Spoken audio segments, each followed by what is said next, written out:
Maayong adlaw mga higala, ganahan baka og easy money for 2,000 pesos.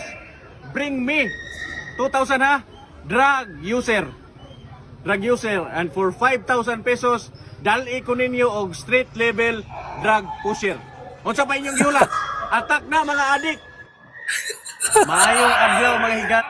Atak na mga adik.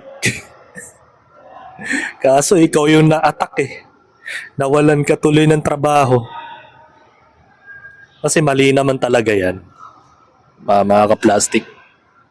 Parang hinihikayat mo yung kababayan na maging gumawa ng sariling batas sa kanilang mga kamay. Nasa halagang 2,000. Paano kung mapatay yung mga biktima nila? Di ba? Paano kaya kung mapatay yung mga taong naghahangad ng pera kapalit ng pag-bring me ng pusher? Iyon ang hindi niya naisip eh.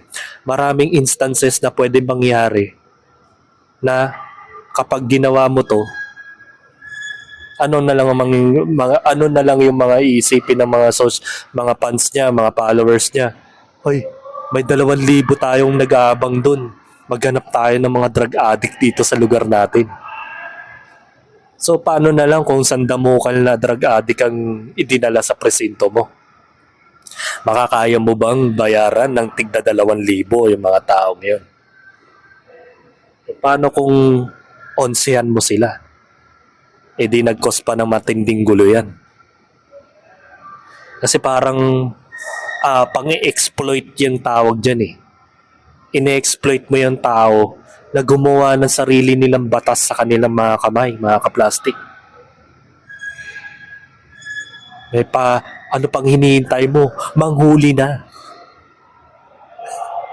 Atak na mga adik. Diba? No? Lalayo ka pa ba? Start looking where it is convenient. Sila rin naman mismo ang carrier eh. Diba? Kaya nga yung mga nakukumpiskang droga, nare-recycle lang eh. Sino ba nagre-recycle? Di sila rin.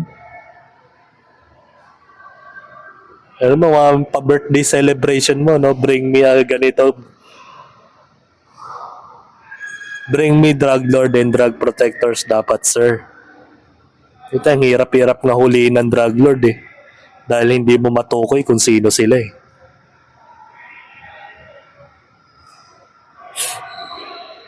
Ngayon, na-bring out tuloy yung